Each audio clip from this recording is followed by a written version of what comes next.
Hey, everybody, Gail Craft here. I am so thrilled to be sharing with you today a conversation that I had with Vera Thompson. Vera shares with us her experience navigating through a childhood of emotional, physical, and verbal abuse, feeling shame, humiliation, and like she just didn't belong was her daily experience. What Vera gets to share with us is how, after a marriage that wasn't right for her, she woke up and changed her life. And she now states she cannot teach what she did not know. So her experience gave her the tools for her to work with her clients, mostly children, but also adults, helping them learn how to find and sustain their power. Join me today in this so much fun conversation. Bye bye.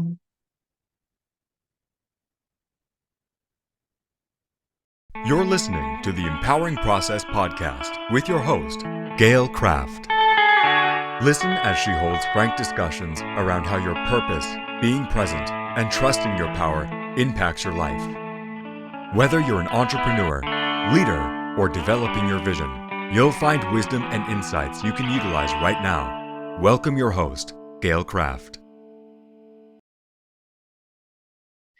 Well, hello, everybody. Gail Craft here from the Empowering Process podcast. Thank you so much for joining me today. And I have with me a very, very special guest, and that's Vera Thomas. Vera is the founder of the Vera Thomas Show and a company called Instilling Greatness. We're going to talk about overcoming verbal, physical, mental abuse as a child and in her marriage. And Vera wants us to know at the end of this conversation that it's important to understand we can take our power back and not allow others or circumstances or situations to take it away. Vera, welcome. Hi. Thank you. I am so honored to be here. Thank you so much for the invitation. This will be a very powerful conversation. And I want to touch a little bit about abuse. There are so many flavors of Yes, abuse that yes. we face as children: societal abuse, judgment, prejudicial abuse, verbal and emotional, psychological abuse, physical abuse, and each strike makes us feel less than, and we get smaller and smaller. And as a child, we have no choice but to figure out how to hide, right? So before we jump into your situation, I would say that for me, mine was more emotional as a child, right? Emotional abuse, and very much feeling of abandonment in every situation confirmed that I didn't belong. I didn't belong with this family. I didn't belong in this life, right? And as a result, the choices I made in marriages and in relations were choices that validated I didn't belong, right? Because I believed that to be true until I didn't. Right, right, Right. So, right.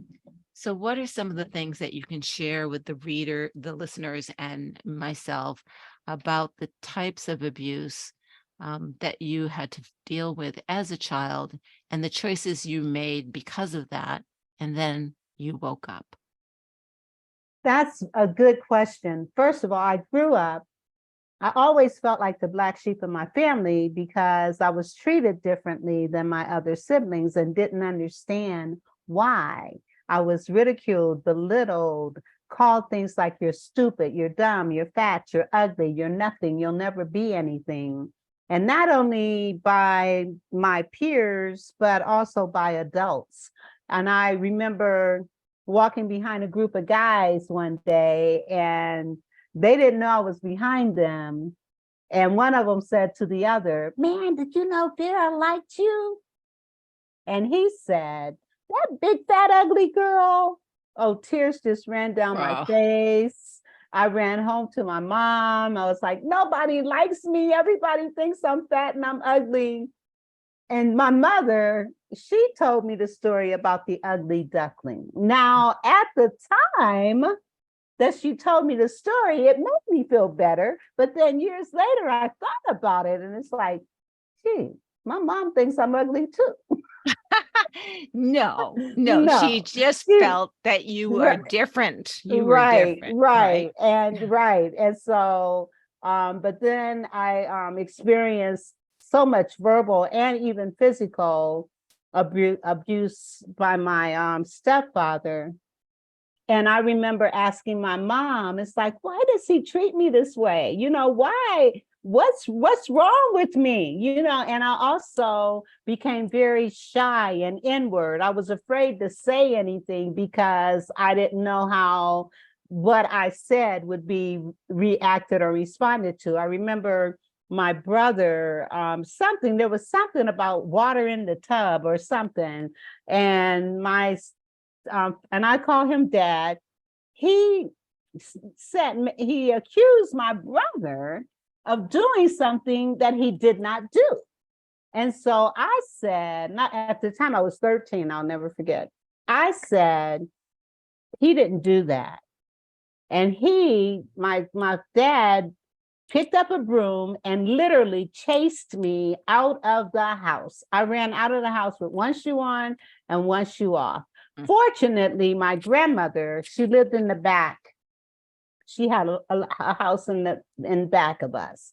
And so I ran to her house and I stayed with her from that point on. When I was 10 years old and I'm questioning why? My mother tells me that the person I was calling dad was not really my dad. And so then the questions, well, who is my dad? Where's my dad? I want to see my dad. And all those questions arose. And my mother, and one thing, oftentimes when parents have separated in relationships, there tends to be a lot of belittling and name calling and all that kind of stuff. There's a lot of blame rather than ownership. Right. Well, see, my mother, she didn't do that. What she did, and she never said a lot of negative things about my dad. All she said was he was intelligent. He served in the military. He was an electrician, but he was an alcoholic. And that's what made me leave him. She left him when I was an infant. Mm-hmm. And so that was all I knew about him. When I graduated from high school, I was determined to go find my dad. I did not know my father's family, so my mother introduced me to her family, and I was on my way to South Carolina to meet my dad. When I get there, they promise me every day, we're going to take you to the town where he's from, every single day. But before they did, they introduced me to one of their friends. This guy, now at the time I was 5'2", I'm 5'1" now, but at the time I was 5'2" and about 110 pounds. So I wasn't a big person. I went on a date with this guy. He was like 6'6", big guy. We go on a date, we go to the movies, and when we get back to the house, we're sitting in his vehicle and he raped me. And at that point, I went into the house, clothes tattered, crying, and I'm saying to my family what happened to me, and they didn't believe me. And because he was their friend, they believed him. That was a humiliating situation for me. And I called my mom and I immediately went back home. 5 years later, my mother died. And this time I was determined to go directly to the area where my father was from. My best friend, Susan, and I get on the road going to South Carolina. Susan happened to be white. She was my best friend. And we experienced all kinds of racism going to South Carolina. It was terrible the way people were treating us. It was terrible. And this was back in 1977. But we finally get to the town where my biological father is from.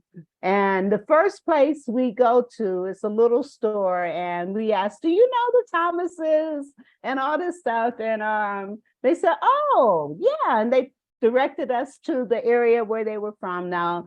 And the very first person I saw this little man, and I told him who I was, and he said, oh, I'm your Uncle Adam. I was like, oh, I meet my Uncle Adam.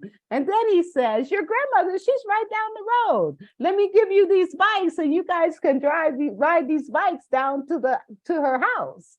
Well, it was a red clay road. We couldn't ride these bikes on red clay roads. So we literally pushed the bikes, walked the bikes to my grandmother's house. I meet my grandmother for the first time, and she's sitting there just rubbing my hand and just saying, you're John C's daughter, you're John C's daughter. And then I found out that my dad died the year I was looking for him. Oh. So I never met him. I met my grandmother. She happened to be a twin. And so I met my family on that side. Unfortunately, she passed away shortly after I met her, but thank God I had a chance to meet her. And I really have lost connection and contact with my family on that side again. So I'm hoping to be able to do some things to reconnect. But anyway, then after oh my goodness, I thought I had turned this off. I met someone. Well, okay. So how did I gain my confidence? How did I get No. We want to first talk about the abusive marriage and then. Oh, okay. Right. Well, okay. Well, before my abusive marriage, I had gained my confidence. I had become the person I wanted to be. I was doing things and doing my training programs and speaking and just really living my life, doing what I wanted to do. And I'll share how I got to that after I share this. So I actually met two guys at one time, and one lived in one state and the other was where I was. And so the one that lived in the other state, he was coming to visit, and going back and forth and stuff. And so I was really dating both these guys. Both of them asked me to marry them, right? Both of them. And I'm like, oh.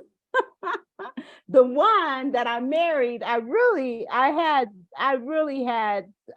some doubt about marrying him, but I felt pressure. He kept pressuring me, and he was being really, really nice and just a sweetheart, and all this stuff. And so I decided to go ahead and marry him.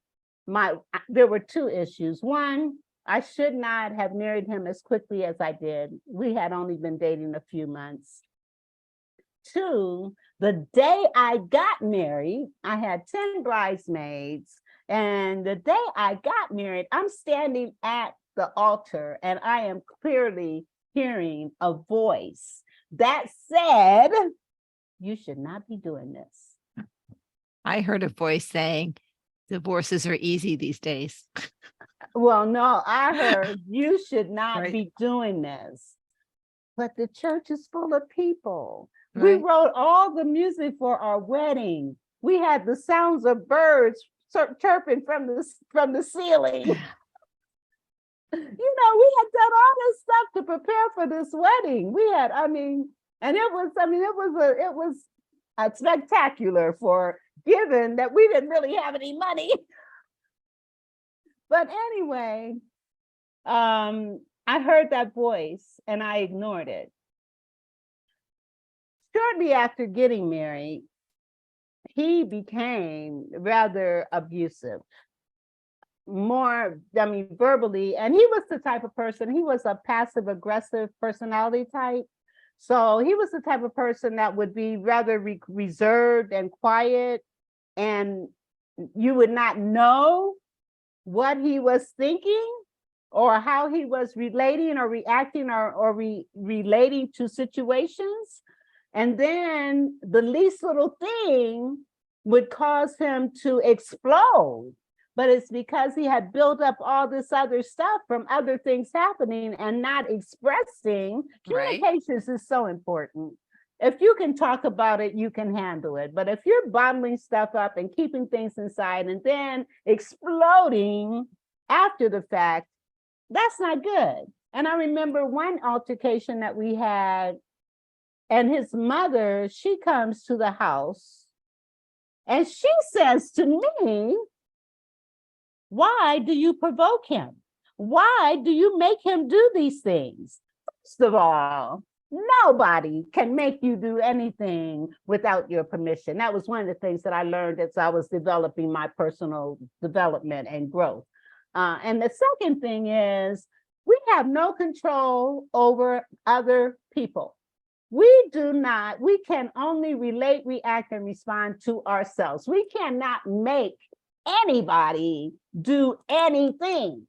But while you're choose. in that state, so I can tell you from my experience, my first marriage, he was a bit of a narcissist, an alcoholic, and cheated on me and all kinds of stuff, and mentally, verbally abusive.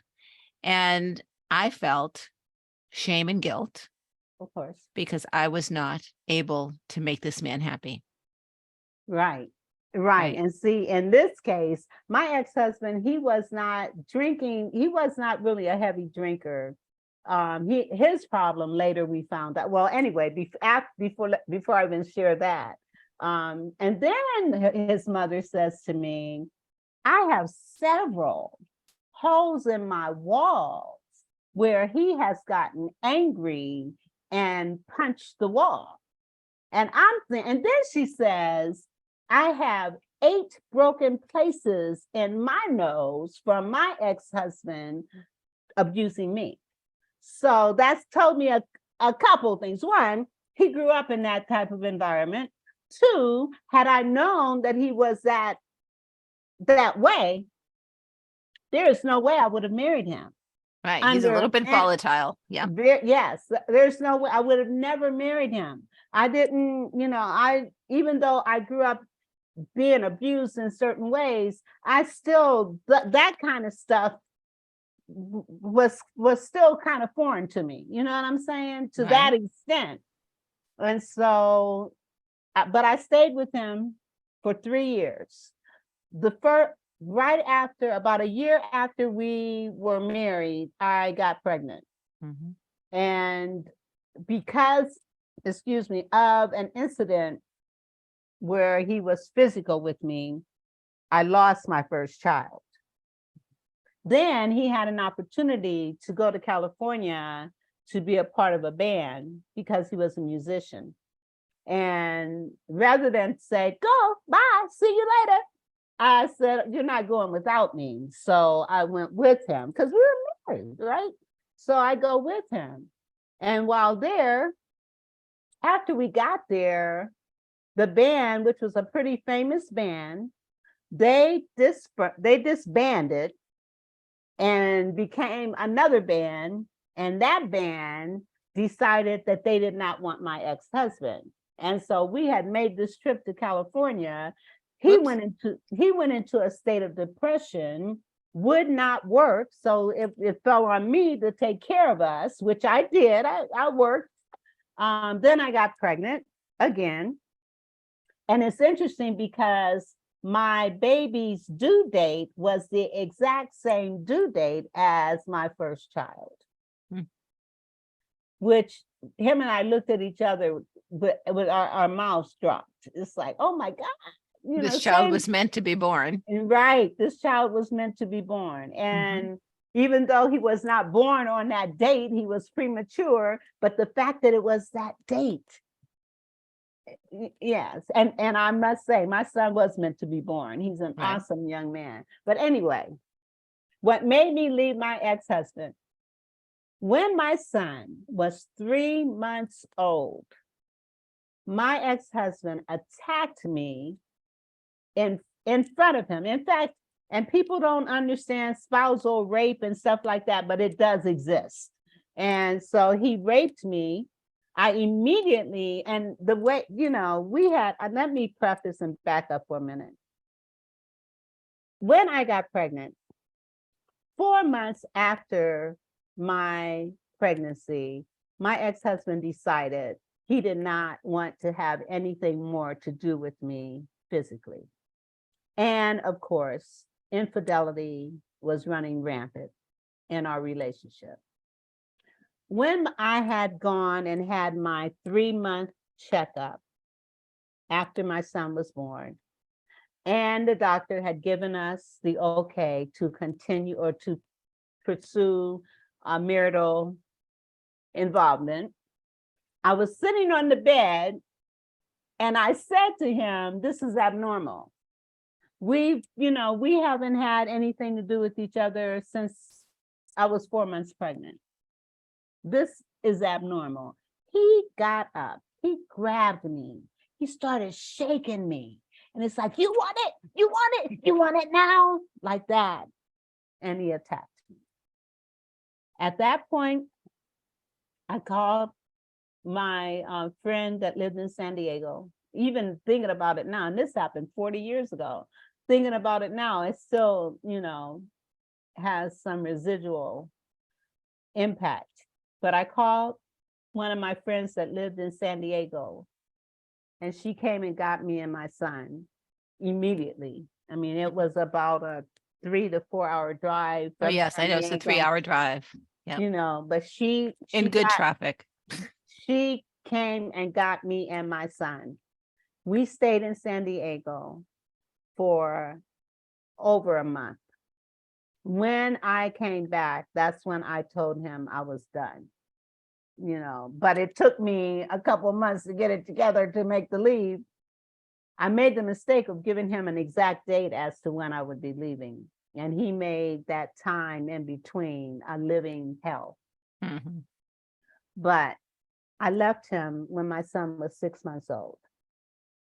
And then I had to, all the confidence and all the stuff that I had worked so hard to accomplish within myself, I lost it. Because when you are in an abusive environment, no matter how much confidence you have, how much self-esteem you have, how much go-get-itness you may have, when you're in that type of environment, it breaks you down. It wears you down. It makes you feel worthless. It makes you feel ashamed. It makes you feel guilt and all those things. So I was leaving a marriage with all that baggage. I have to tell you, for me, I had such self-doubt that I started to believe the stories I was told. And so I started to keep a calendar of events to prove to myself I wasn't crazy. That this happened. That I had to do that in order to rediscover my sanity before the marriage, before we split. Well, with me, after I left him, I reflected back on what I had to do to build confidence and self-esteem in myself in the first place, and decided to move forward in that vein to get back to me. It took me 3 years to get back to me. But the difference was this time, I not only had to build my confidence and self-esteem, I had a child. And I knew that I needed to instill in him greatness. That's why my company is called Instill Greatness, because I had to instill greatness in my son as a single mom. And I can honestly say he's one of the most positive people you will ever meet. He really is. And I don't take all the credit for it, even though he says, "Mom, it's because of you." I don't take all the credit for that. I mean, he's just a very, very special person. And he's a great dad. He's not with his children's mother now because of issues, but he's a great dad and did everything in his power to try to make that relationship work. You know, they were together for over 10 years, but he finally realized this is not going to work. Right. It takes two to work on a relationship. And so like we can slip a little bit into that, and then we can get into the steps that you took to become the amazing person that you are right now. You know, where were we going? When you're in that kind of relationship, when you're in it, if you're not willing to both work the bejesus out of it, it ain't gonna work. Right. The folks that I know, just because a marriage is together doesn't mean it works, guys. I know a lot of marriages where they're together and the woman has been broken. She's gone. Right. But she stays out of fear or out And of what else? lack of I don't know what else confidence. to do. What else would I Right, do? right. This is Who's all I gonna know. want me? Right. How am I gonna survive? Right. You know, and all those things. I mean, like, Right. people, We make so many justifications. we Those do. marriages that are together that I know work, it doesn't mean they don't argue. Some of them fight like cats and dogs when they fight because they're so passionate. But, and I don't mean physically fight, but I mean argue with each other, but they listen to each other. That's the key. And they look at, okay, so I need to look at this from her perspective. I need to look at this from his perspective. And they look at what's going on from each other's perspective and come to a point of resolution, not compromise, resolution. Absolutely. And Right. if you can talk about it, you can handle it. Right. And there are specific ways to communicate. Not the pointing the fingers, you this, you that, not telling them you're wrong and all those kinds of things. There is a way to communicate so that you both maintain your dignity, maintain respect for each other, and maintain a closeness that even though we may agree to disagree, we still love each other. We can talk about what our disagreements and accept that those disagreements are here, but we respect and value each other. And that's done through effective communication skills, which I offer. What's one of the things I offer? Right.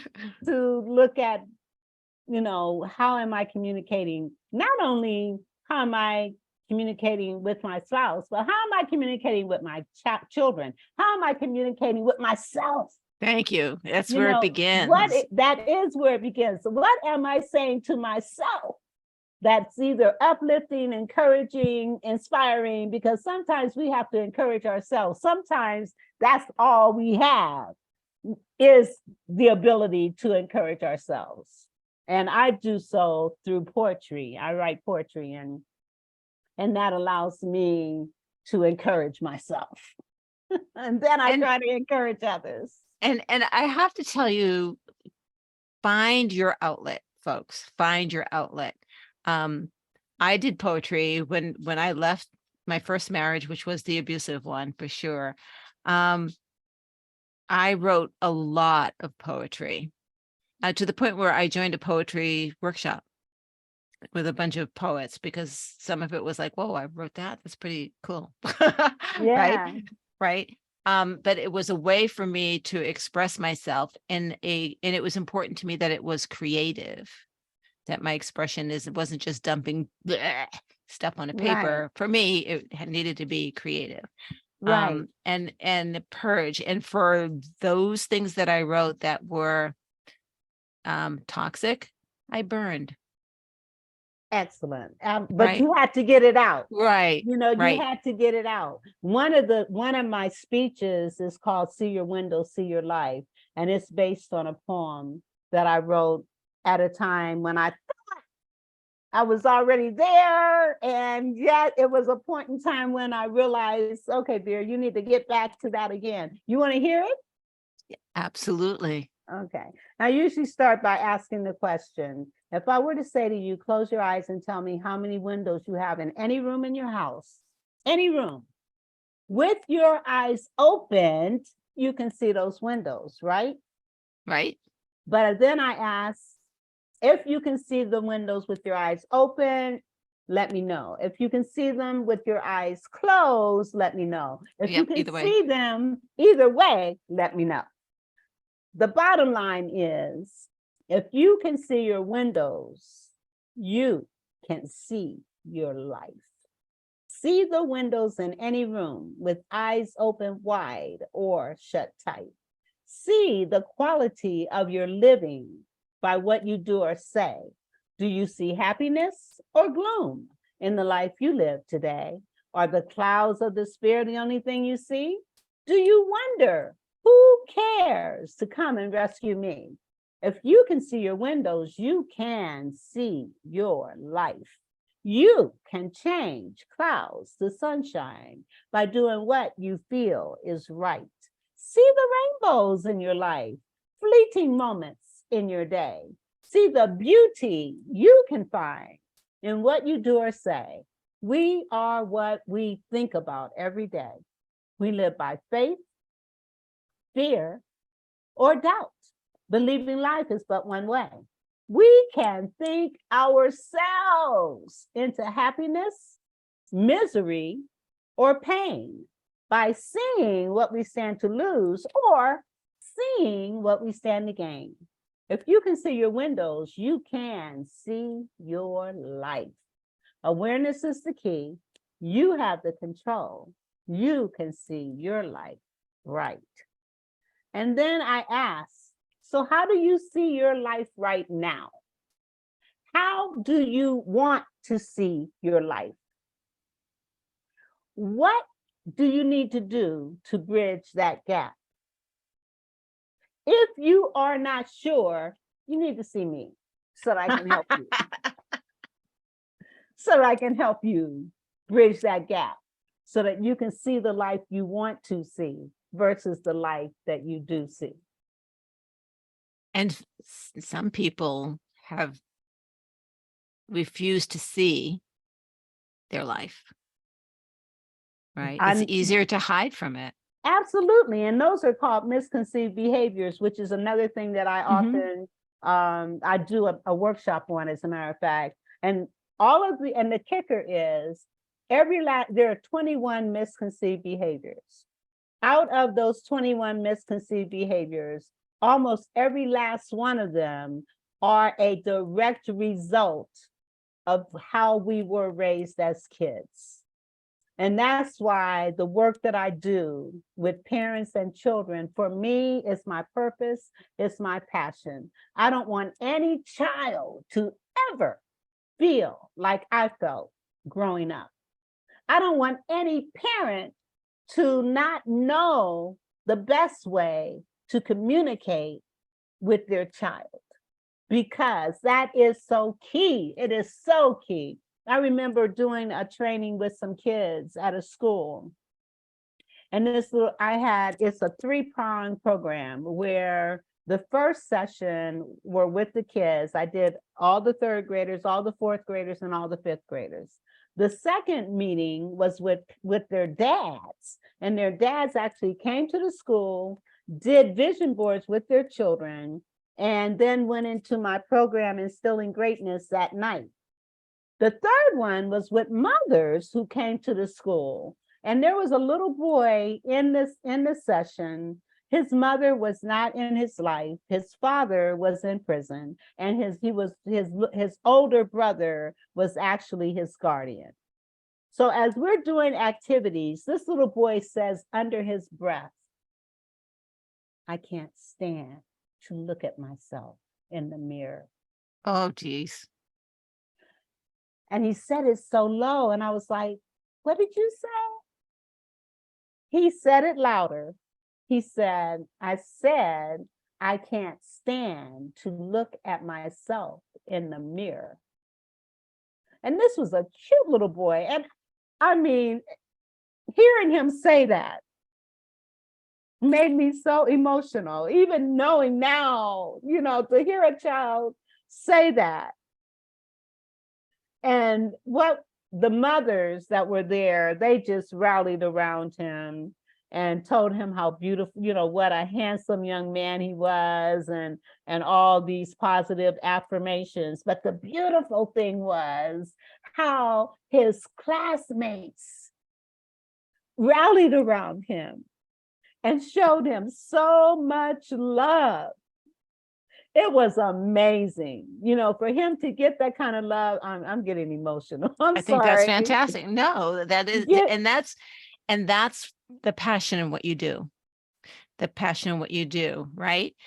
So many times, and I'm not perfect. We as parents make decisions without understanding the ramifications to our children.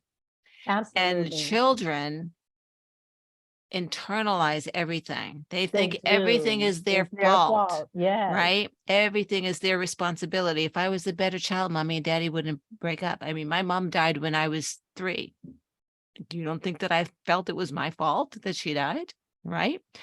Right. And so what a heavy weight that you carry, right? And the work that you do is to try and circumvent that from creating a disalignment as adults.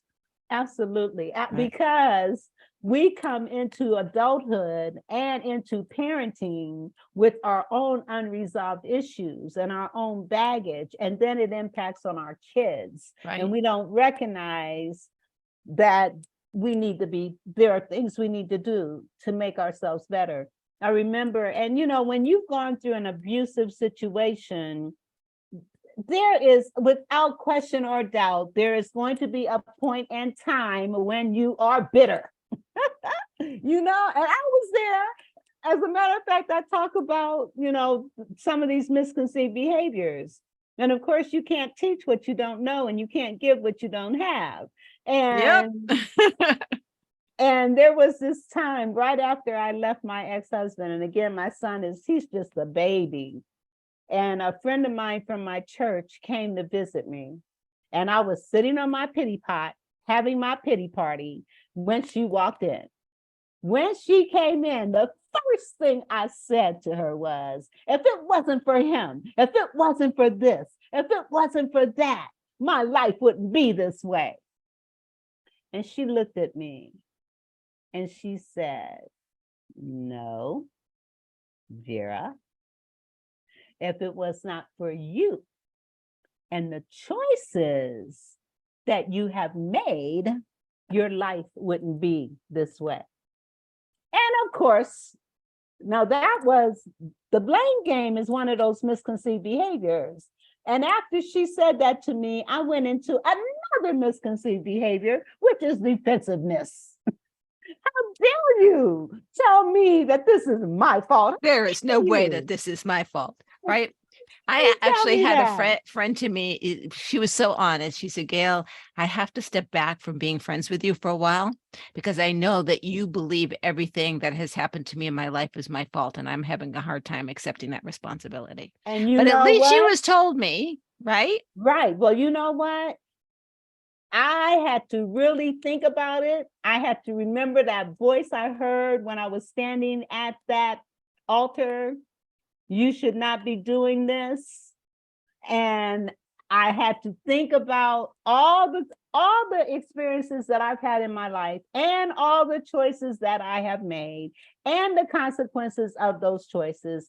And I have to accept the fact that I'm responsible for the consequences for my behavior. Now, the kicker is, had I not recognized, had I not stopped the blame game myself, how was I going to teach my son? Exactly. How was I going to teach him? And so from the time he was a child, I instilled in him, look, whatever you do, whatever choices you make, there are consequences for that choice and for those behaviors. That's what karma is. It's consequences. Yes. And you know what? I am so glad that I instilled that in him, because he is the first to acknowledge his wrongdoing in situations. And I share another story where this one day I had my niece in the car, and she was going on and on and on about how if it hadn't been for all these other things, her life wouldn't be the way it was, the blame game, right? And because I was there in the midst of all the mess, and I could see that everything that happened to her was because of choices that she made.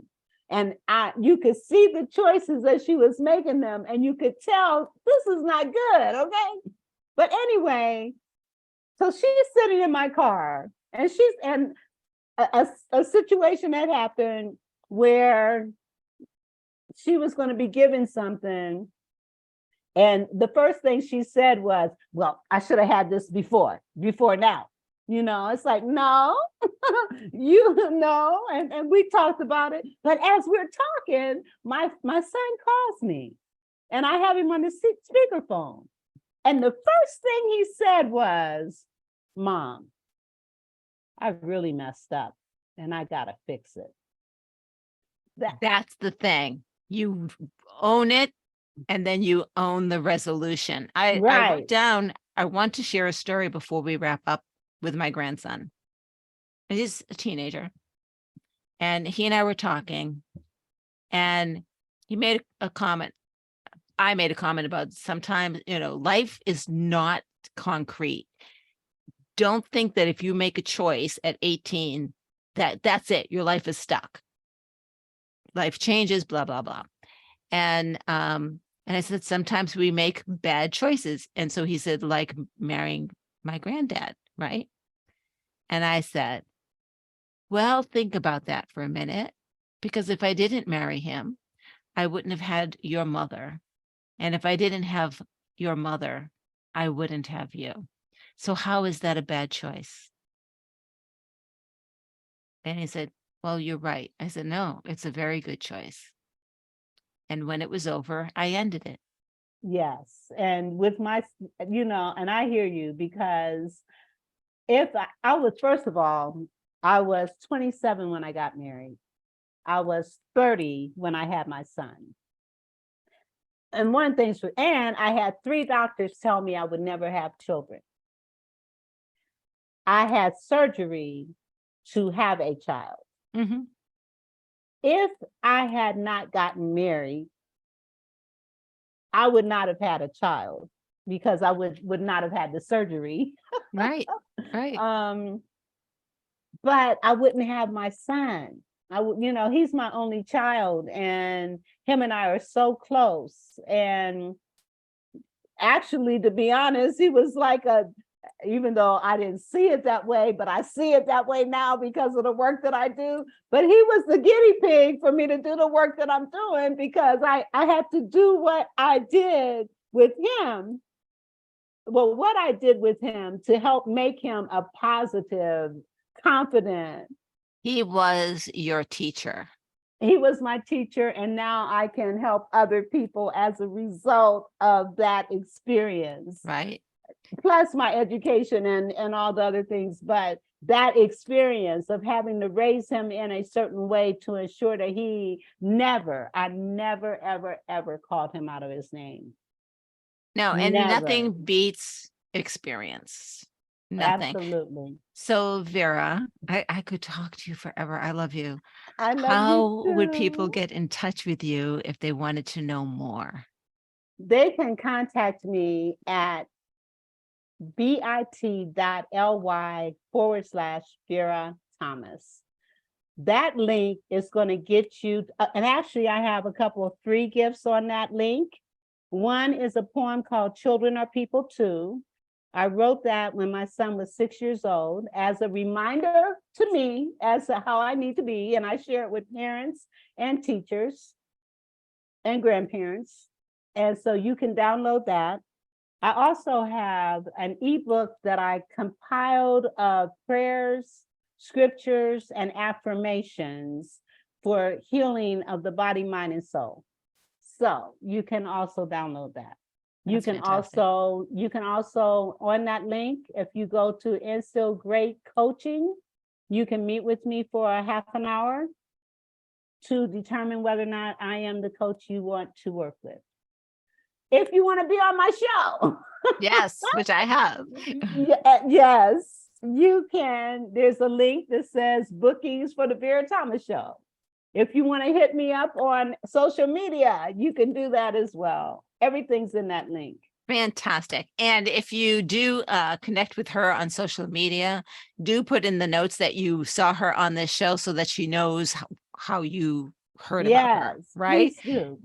Please do. And so thank you, Vera, and everyone. This is Gail Kraft from the Empowering Process podcast. And thank you so much for your time. If this inspired you, please let us know. If a question came up, put a comment in the comment box and maybe we'll be able to get back to you on the question. If you know someone who could benefit from this conversation, share it out. And always, always, always subscribe so that you know when there's another episode. Thank you, everybody. Bye-bye. Bye-bye, Vera. Bye, and thank you. Thank you so much. Thank you for listening to the Empowering Process podcast. Be sure to visit Gail at gailcraft.com to learn more about how she serves thought leaders, entrepreneurs, and goal seekers. And remember, if you like this broadcast, be sure to share and subscribe so you don't miss an episode.